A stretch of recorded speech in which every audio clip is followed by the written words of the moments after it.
Hey everyone, welcome back to Kavis Academy. Here I will discuss BHU entrance exam MSc Zoology exam pattern and their syllabus. Okay, तो यहाँ पे जो syllabus है वो official site पे mention नहीं है, तो इस वजह से मैं आपको यहाँ पे कुछ इम्पोर्टेंट टॉपिक्स के नेम आपको दूँ ताकि आपको एग्ज़ाम में हेल्प मिल जाए. ओके, इस चैनल पे आपको मेरी MSc Zoology की 2019 जो है उसका पेपर सॉल्यूशन आपको मिल जाएगा.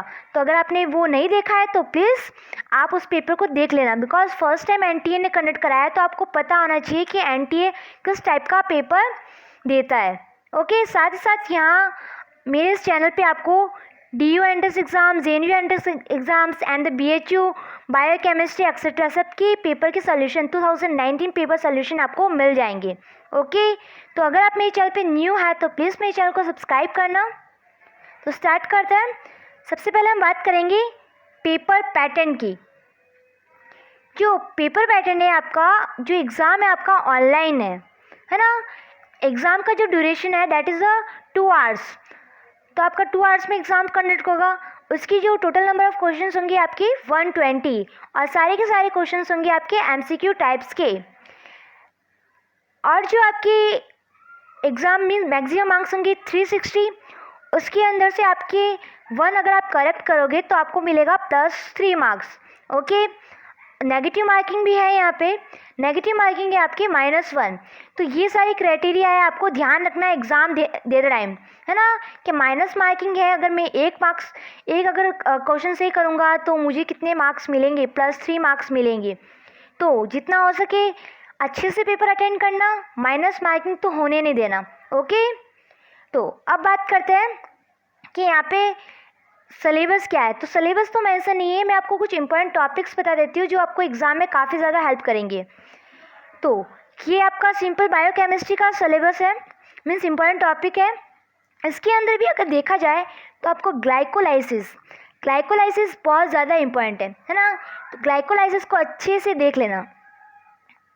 नाउ ग्लूकोनियोजेनेसिस है ना, जो आपको ये आपके जो साइकिल्स होते हैं ना, बायोकेमिकल साइकिल्स, तो उसको एक बार अच्छे से देख लेना. साथ ही साथ ये रामचंद्र प्लॉट, तो इसके बारे में भी आप अच्छे से देख लेना, क्योंकि मैंने लास्ट ईयर की पेपर चेक किया तो उसमें से मुझे देखा कि रामचंद्र प्लॉट से काफ़ी ज़्यादा क्वेश्चंस पूछे गए. तो बायोकेमिस्ट्री वैसे इतनी नहीं पूछते हैं, मीन्स नॉर्मल लेवल की पूछते हैं. सेल बायोलॉजी आपकी, उसके अंदर काफ़ी ज़्यादा क्वेश्चंस है. उसमें भी आपकी मेम्ब्रेन की स्ट्रक्चर एंड फंक्शंस को लेके. ट्रांसपोर्ट, ये तो टॉपिक बहुत ज़्यादा इंपॉर्टेंट है ना, कि कैसे मॉलिक्यूल्स किसी मेम्ब्रेन्स में ट्रांसफ़र होता है, एक्टिव के थ्रू या पैसिव के थ्रू.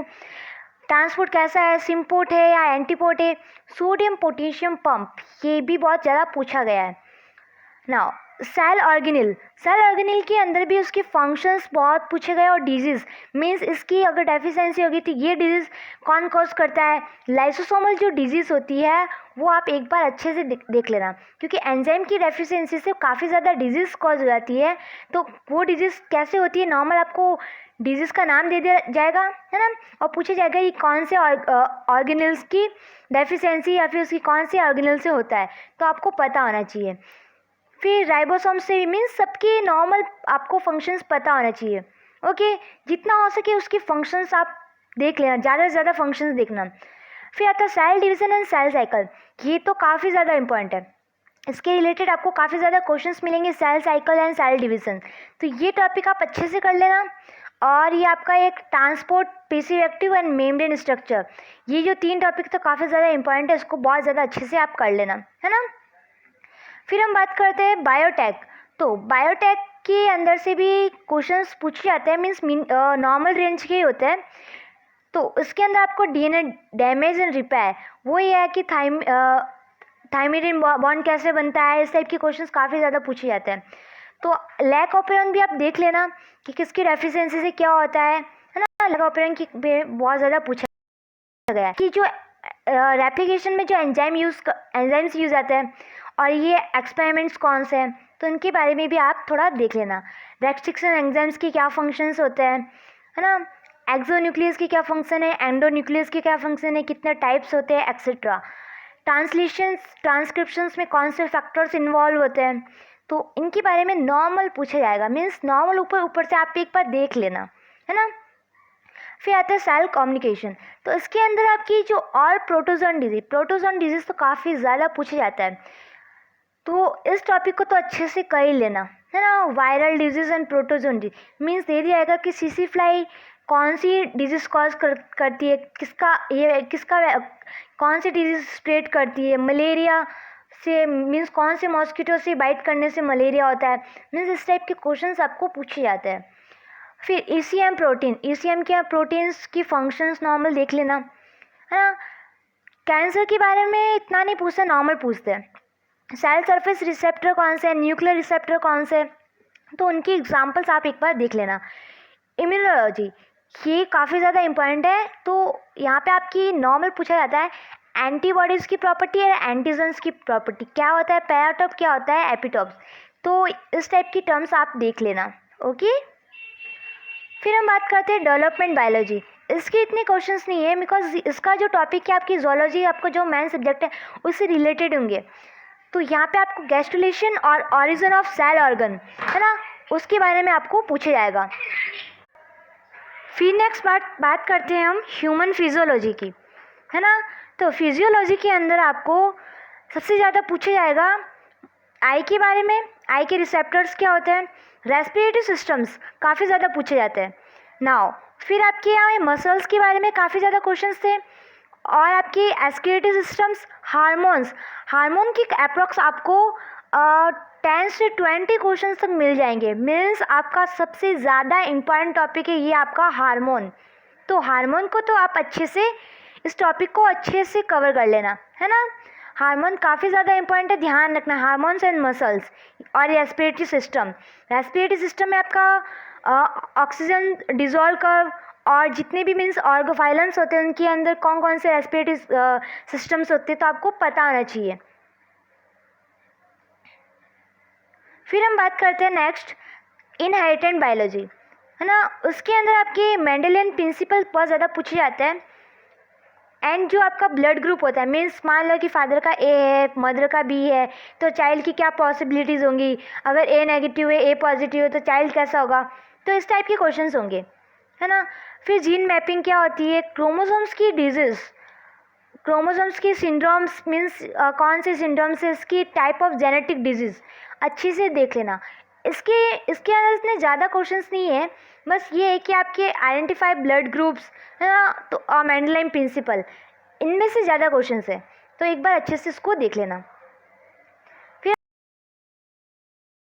इम्पॉर्टेंट इको के अंदर ये जितने भी टॉपिक्स दे रखे सबके सब इम्पॉर्टेंट है, तो सारे टॉपिक्स को आप कवर कर लेना। कंजर्व बायोलॉजी कि आप रेड डेटा बुक में कौन सा है, अब कौन सी स्पीसीज किस में आ रखी है ना। ऑरिजिन ऑफ लाइफ एक चार्ट बना लेना उसका कि कौन से पीरियड में कौन डोमिनेट था, कौन क्या था, किसका फर्स्ट ऑरिजिन हुआ और कब डाइवर्सिफिकेशन हुआ, है ना। फर्स्ट ऑरिजिन अलग होता है और डाइवर्सिफिकेशन अलग होता है, दोनों में डिफरेंस होता है। लेमार्क एंड डार्विन की थ्योरी, उसकी कंसेप्ट क्या थे पता होना चाहिए आपको। हार्डी-विनबर्ग प्रिंसिपल बहुत ज़्यादा इंपॉर्टेंट है, तो उसके बारे में भी आपको पता होना चाहिए। ट्रॉपिक लेवल ये आपके इकोलॉजिकल पिरामिड्स पूछे जाते हैं, फूड चेन के बारे में पूछे जाते हैं, तो इनका भी आपको नॉलेज होना चाहिए। फिर हम बात करते हैं next applied biology and the method in biology. Method in biology आपकी है मीन्स नॉर्मल क्वेश्चन है आपके, तो इसके अंदर आप एसडीएस फेस, इलेक्ट्रोफोरेसिस, है ना, ये जो टॉपिक्स दे रखे हैं उसमें से मीन्स आपको ये पता होना चाहिए ये टेक्निक क्या काम आती है। नॉर्मल एक क्या करना, आप टेक्निक की लिस्ट बना लेना, ये टेक्निक क्या यूज़ आती है, इस टेक्निक का यूज़ कहाँ होता है, आपको ये पता होना चाहिए, ओके। फिर बात करते हैं डाइवर्सिटी ऑफ लाइफ फॉर्म, ये तो सबसे ज़्यादा इम्पोर्टेंट है। आप जोलॉजी से हो तो ये तो आपको पता होना चाहिए, है ना। तो यहाँ पे जितने भी दे रखे हैं सब पता होना चाहिए। आप क्या करना, कौन कौन से फाइलम्स की क्या क्या कैरेक्टर है ना, आपको पता है, आप जोलॉजी से बिलोंग करते हो, आपको सब पता है कि respiratory organs, heart chambers, nature कैसा है, ब्रेन में रहता है, कहाँ पे रहता है, इसका क्या फंक्शन होता है, फाइलम्स कौन कौन सी आपकी क्लासेस है, कौन किस क्लास से बिलोंग करता है, तो उसके बारे में आपको पता होना चाहिए। सारे जितने भी ऑर्डर्स हैं उन सारे ऑर्डर्स की कैरेक्टर आपको पता होना चाहिए, है ना, स्पेसिफिक कैरेक्टर भी कि किसकी क्या खास बात है। तो ये तो है आपकी सिलेबस की बात। अगर आप और भी ज़्यादा प्रैक्टिस करना चाहते हैं, अगर आप चाहते हो कि इसकी प्रैक्टिस के लिए मुझे कुछ क्वेश्चंस प्रोवाइड करूँ, तो आप मुझे टेलीग्राम ग्रुप पे ज्वाइन कर सकते हो। वहाँ पे आप काव्यस अकेडमी लिखना, तो आपको मेरा टेलीग्राम का ग्रुप मिल जाएगा, है ना। तो वहाँ पे आप जाओगे तो आपको ज़ूलॉजी करके फाइल्स दिखेगी। उन फाइल मीन्स ज़ूलॉजी करके बहुत सारे पेपर्स दिखाई देंगे। तो इन सारे पेपर की प्रैक्टिस कर लेना, काफ़ी ज़्यादा हेल्प रहेगी। ये आपका जो डाइवर्सिटी ऑफ लाइफ फॉर्म काफ़ी ज़्यादा क्वेश्चंस पूछे जाते हैं, है ना।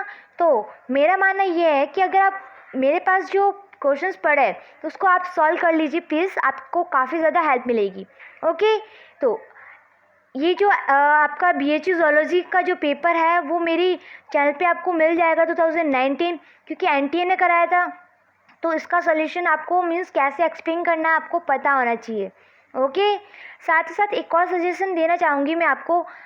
आप अगर BHU ज़ूलॉजी की प्रिपरेशन कर रहे हो, बट इसके साथ आप जितने भी MSc अंडर्स एग्ज़ाम्स हैं उन सबके पेपर सॉल्व कर लो। क्यों, इसके पीछे रीज़न क्या है? क्योंकि मैंने 2000 के BHU का पेपर सॉल्व कराया है, DU का कराया है, JNU का कराया है, बट मुझे सबके अंदर से जो क्वेश्चंस है काफ़ी ज़्यादा मीन्स सेम ही लगे, है ना। जो टॉपिक है उसी टॉपिक से आपसे BHU में पूछा गया, उसी टॉपिक से DU में पूछा गया। तो अगर आप माने तो आप प्लीज़ उन वीडियोस को देख लेना अच्छे से, आपको काफ़ी ज़्यादा हेल्प मिलेगी। ओके, सो यहाँ पे बात हुई सारे एग्ज़ाम्स की, इम्पॉर्टेंट टॉपिक्स की एंड पैटर्न की। आई होप आपको वीडियो पसंद आई होगी। अगर पसंद आई तो वीडियो को लाइक करना, शेयर करना एंड सब्सक्राइब करना। Okay, thank you so much for